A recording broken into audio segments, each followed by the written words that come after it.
Tu as l'impression d'être perdu dans ta vie? Et si le tarot féminin devenait ta boussole?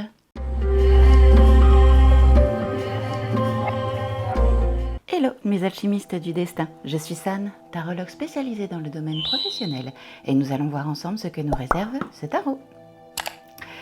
Voici le Woman Tarot, c'est une version française, ne pas voir avec le titre en anglais, non, c'est bien une version française. Les autrices, donc c'est Daisy Baudin et Julie Baudin, et illustré par Anna Hayes. Une pépite, vraiment magnifique ce tarot, il m'a conquise dès le début.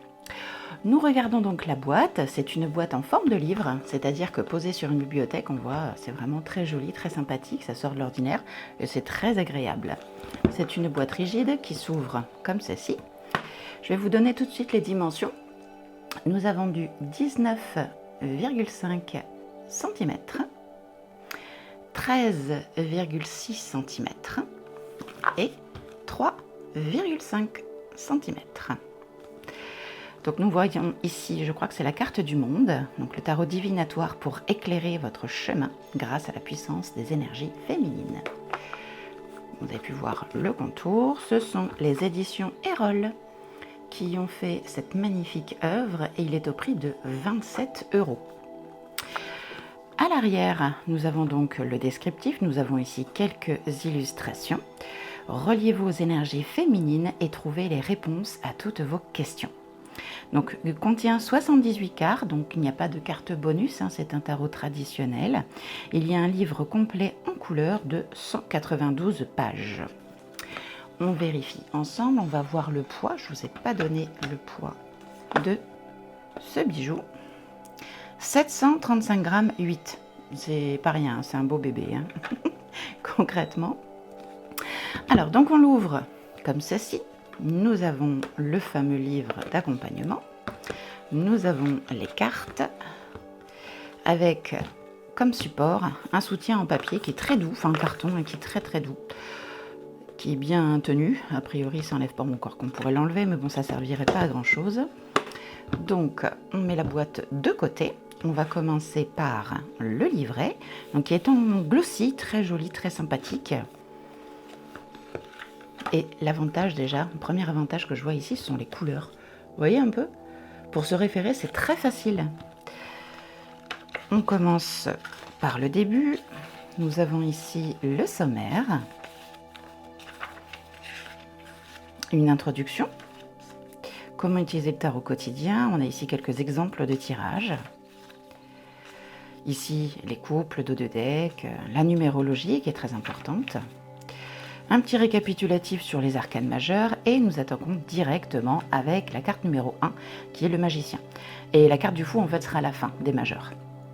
Pour chaque carte, nous avons en majeur, nous avons donc l'illustration ici, on va dire sur un tiers de la page, le numéro, l'appellation, la mystique, qui change du magicien, pourquoi pas, c'est une idée.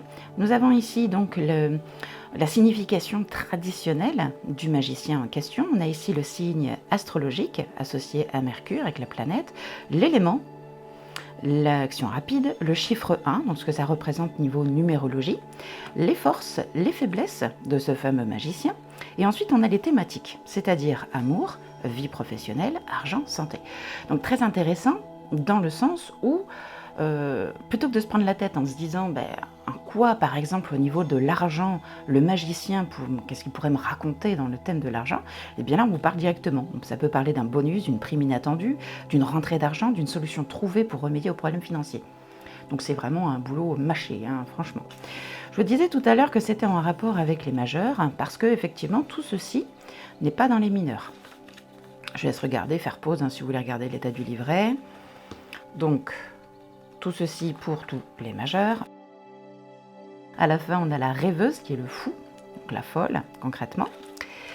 Et ensuite, on arrive aux mineurs, avec les coupes pour démarrer.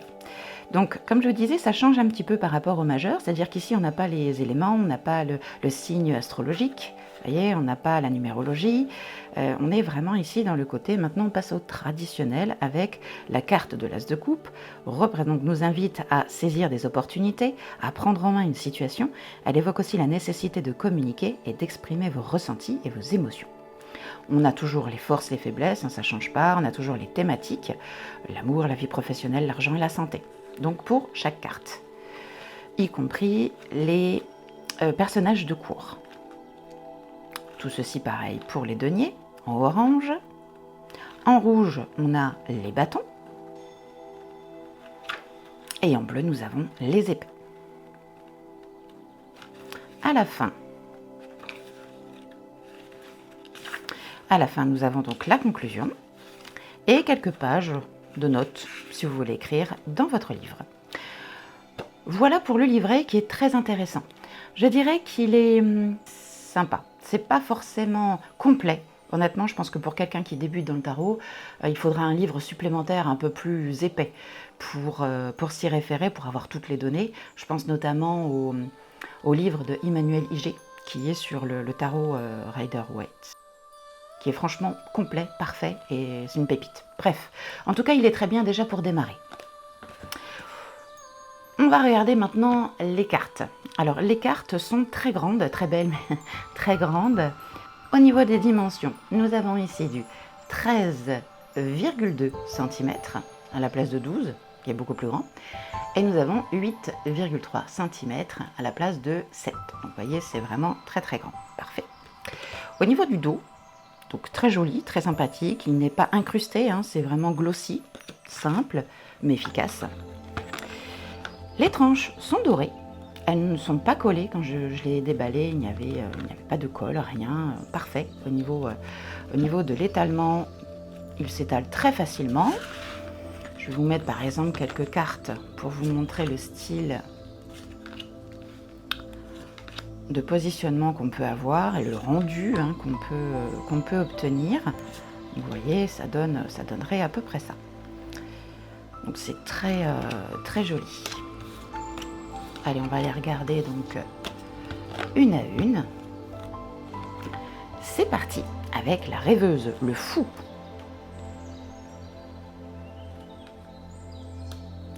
Le 6 de bâton. Comme vous voyez, il y a un encadrement ici, mais qui ne gêne en rien parce que l'illustration se confond avec. On voit ici, malgré le cadre, on voit les cheveux passent derrière, les bâtons passent derrière. Donc franchement, c'est pas gênant. Je trouve même que ça apporte un cachet, au contraire, à l'illustration qui est grande et heureusement parce que comme ça donne vraiment, on se plonge dedans.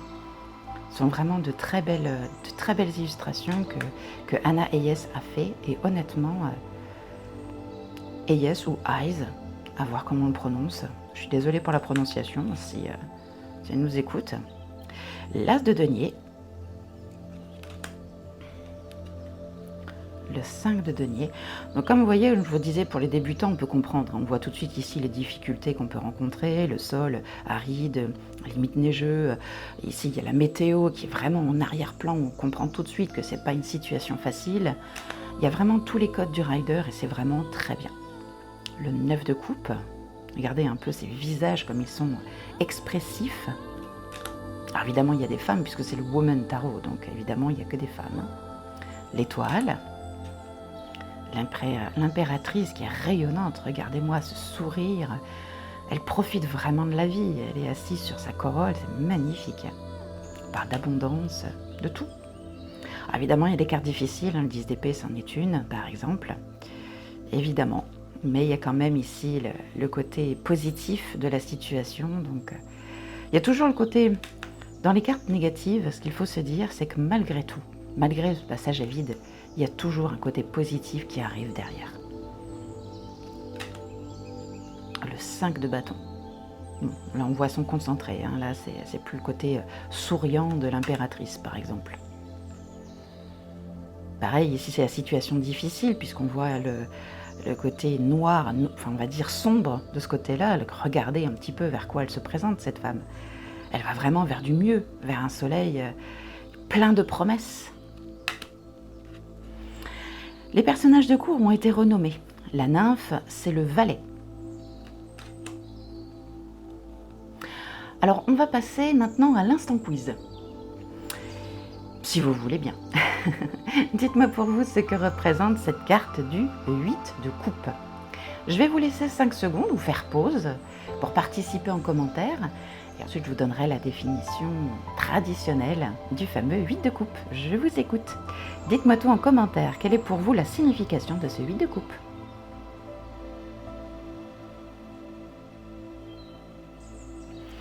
Alors, le 8 de coupe, généralement, on parle ici de laisser les choses derrière soi. On voit cette personne qui est déterminée, hein, elle a acquis plusieurs coupes ici, hein, il y en a 8 au total. Elles sont belles, elles sont pleines, on voit, il y a de la fumée qui sort. Elle a profité clairement, hein, de ces coupes qu'elle a acquises difficilement, probablement, ou peut-être avec facilité, on ne sait pas. On ne connaît pas cette histoire à cette femme. Quoi qu'il en soit, avec le vent dans les cheveux, on peut dire que cette femme s'en va. Elle va vers d'autres horizons. Elle ne peut plus rester dans cette situation-là, malgré l'abondance qui est autour d'elle, malgré tout ce qu'elle a pu acquérir. On peut dire qu'elle en a assez et que ce qu'elle vit ici n'est plus valable à l'heure actuelle. Donc elle cherche autre chose, une nouvelle quête, une nouvelle envie, quoi qu'il en soit, mettre du piment dans sa vie pour pouvoir avancer, pour pouvoir trouver quelque chose qui pourrait lui convenir maintenant, parce que ce qu'elle a maintenant ne lui convient plus. Voilà, c'était l'instant quiz. Nous continuons ici avec le monde, donc la carte du coffret. Regardez un peu cette béatitude qui est là.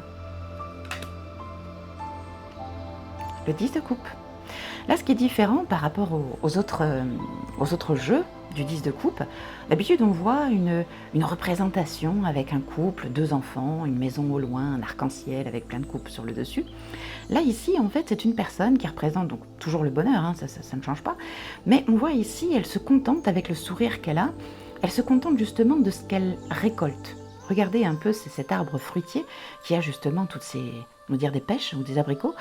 En tout cas, il est vraiment arrivé à maturation.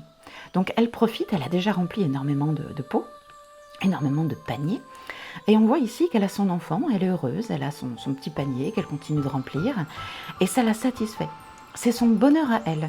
Autrement dit, dans cette carte, on parle de bonheur, oui, mais ça ne veut pas dire que c'est un bonheur familial. Ça ne veut pas dire que le fait d'être en couple avec quelqu'un, c'est le bonheur ultime. Ça veut simplement dire qu'au fond de soi, on a toutes les capacités pour pouvoir avoir le bonheur que l'on attend.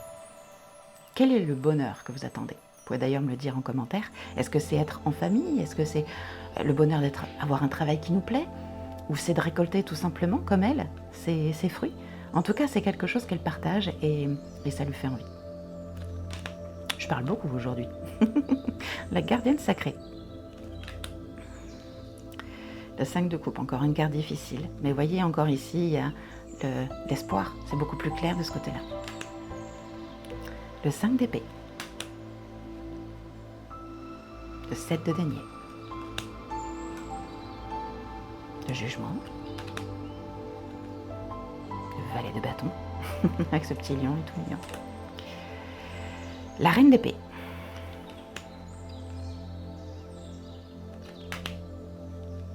L'Amazone, c'est le cavalier. Et l'enchanteur, c'est le roi.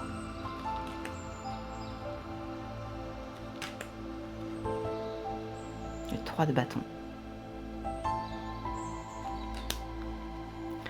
Ça, c'est une carte qui fait plaisir, hein, le 4 de bâton. Regardez un peu cette fête, cette célébration, ce passage vers quelque chose qui motive.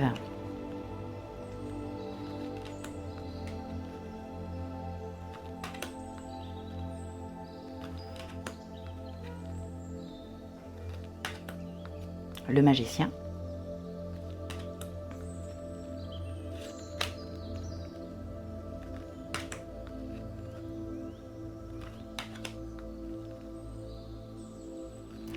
Donc la déesse et la reine, comme je l'ai dit tout à l'heure. La force. La reine de bâton, qu'est-ce qu'elle est belle. Bon, celle-ci, c'est la carte que je trouve la plus, on va dire, la moins jolie.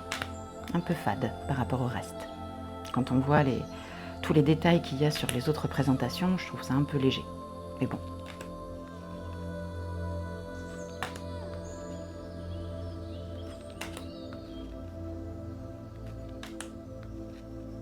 Le 8 de denier.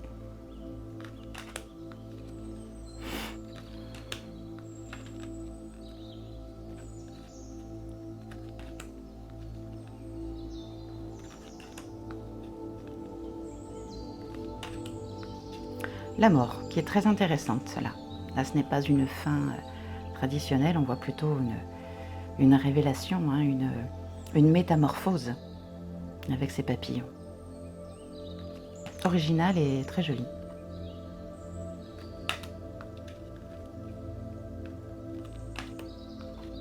Le 6 de coupe.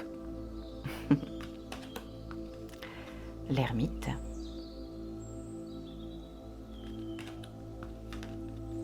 La grande prêtresse.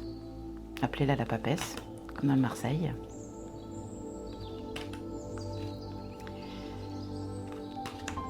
Vous pouvez me dire en commentaire quelle est la carte qui vous plaît le plus, ou si c'est un jeu qui vous plaît, vous aviez envisagé, ou que vous avez peut-être déjà chez vous.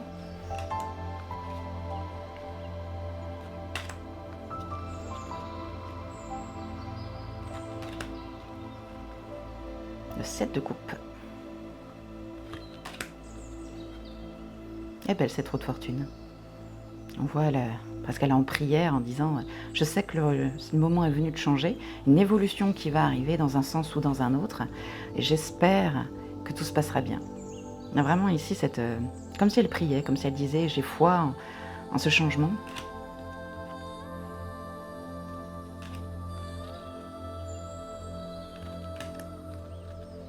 Le pendu, original aussi, hein, sort de son cocon de papillon. Le soleil. Ces expressions faciales sont vraiment très bien faites. On voit tout de suite, c'est une carte positive, négative, et c'est vrai que pour les débutants, c'est utile. Le positionnement des personnages aussi, la façon dont ils sont assis, s'ils sont debout. Les couleurs sont bien représentées pour ceux qui travaillent avec les couleurs.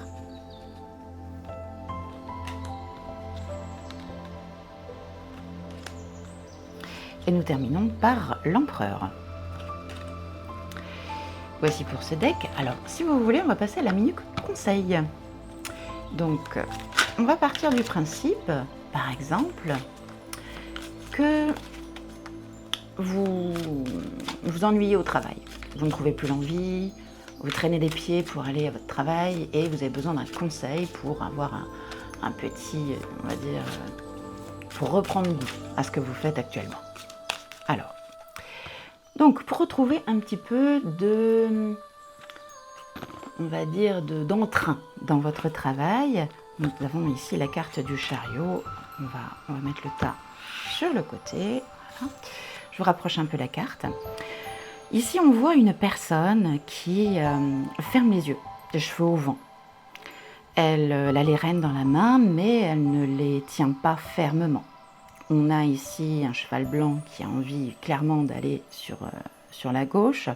On a un cheval noir qui a envie lui aussi d'aller dans notre direction, voilà, vers la droite. Et ils sont d'une assez bonne allure. Pourquoi est-ce qu'elle ferme les yeux ? Je pense que c'est parce que vous avez dans votre travail l'habitude de faire ce que vous faites. Vous y travaillez peut-être depuis des semaines, peut-être même depuis des années, et cette habitude que vous avez ne nécessite pas de concentration spécifique. C'est pour ça que vous fermez les yeux et que vous allez vite parce que vous avez l'habitude et que c'est devenu monotone, on va dire. Je dirais en conseil que justement il faudrait reprendre les rênes de votre vie. Vous avez les rênes dans la main, mais justement essayez au contraire de tirer dessus, de prendre les rênes concrètement. Fermez les yeux comme cette femme et décidez qu'est-ce qui en votre fort intérieur pourrait vous motiver. On parle ici avec la carte du chariot de motivation. Donc quel est le petit challenge, le petit défi que vous pourriez mettre en place ? Quel cheval est-ce que vous allez choisir ? Ici, on a une dualité. On a un cheval blanc, un cheval noir, un qui veut aller à droite, l'autre qui veut aller à gauche. Vous allez réfléchir à ça. Est-ce que vous allez prendre ce cheval blanc ? Est-ce que vous allez prendre ce cheval noir ? Quel est le défi que vous pourriez mettre en place chaque jour, ou chaque semaine peut-être, pour pouvoir vous motiver et trouver du plaisir dans ce que vous faites ? Je ne parle pas d'un grand chamboulement, je ne parle pas d'un grand changement, pas du tout. Mais peut-être mettre en place quelque chose, une petite chose supplémentaire, à laquelle vous n'auriez peut-être pas pensé avant, mais en tout cas qui pourrait vous motiver à sortir du lit le matin, à sourire, et de mettre en place quelque chose qui pourrait vous féliciter, vous rendre fier, et puis vous donner l'envie d'atteindre ce fameux objectif. De plus, avec le 7 au niveau numérologie, on est ici dans les défis, dans les challenges, donc c'est justement l'occasion.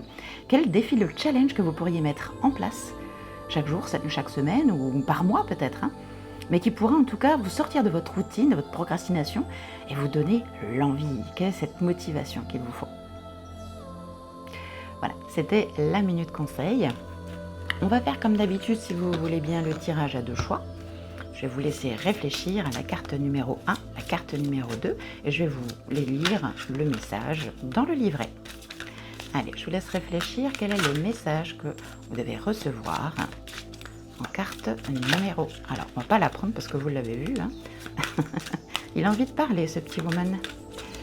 Quel est le message que vous devez entendre en carte numéro 1? Non plus. On va pas tricher. Hein. Allez, je la prends.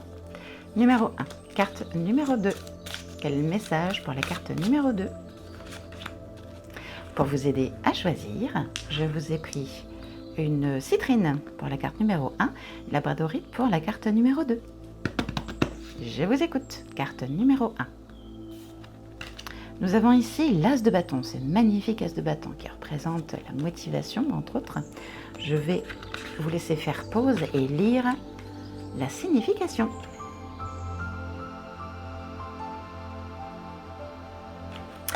Voilà, pour la carte numéro 1.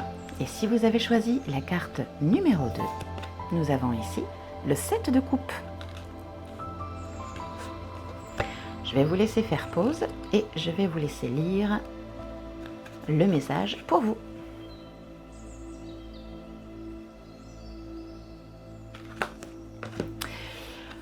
Voilà, c'était le Woman Tarot. Alors au niveau de ma note, au niveau de mon ressenti, c'est un tarot que j'aime beaucoup. Je l'ai depuis un moment. Il me parle énormément. Déjà, vous avez vu, à peine je commence à le brasser qu'il a tout de suite un message à donner. Déjà, ce que j'aime, c'est la taille des cartes. Franchement, cette taille de carte, elle est, mais alors, magique. On voit bien l'illustration, c'est en grand, la bordure ajoute un cachet supplémentaire. Au contraire, je trouve qu'on se plonge plus facilement dans l'illustration. C'est bien pour les débutants, les couleurs sont magnifiques, les postures sont différentes, la météo est présente. Honnêtement, tout est là pour aider la personne qui tire les cartes à comprendre facilement la signification. Donc les cartes, parfait. En plus au niveau qualité, très bonnes, elles sont souples, mais vraiment d'excellente qualité. Donc déjà pour les cartes, c'est parfait. Au niveau du livret, il est bien conçu, en couleurs, bien répertorié au niveau d'ici des couleurs pour les couples, les suites, etc. Donc parfait. Petit complément ici astrologique et numérologique par rapport au majeur, donc très bien aussi. Honnêtement, le livret est très bien fourni, très bien fait. Le papier est de bonne qualité, il est épais, très bien.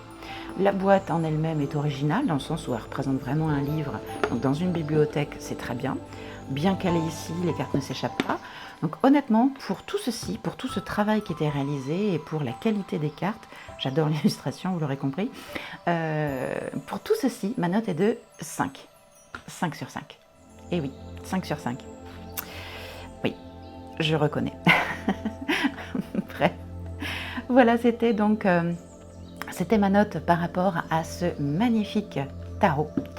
Je vous remercie d'avoir regardé cette vidéo. N'hésitez pas à liker, vous abonner, à laisser un petit commentaire sympa. Et je vous dis à bientôt pour une prochaine vidéo. Prenez soin de vous.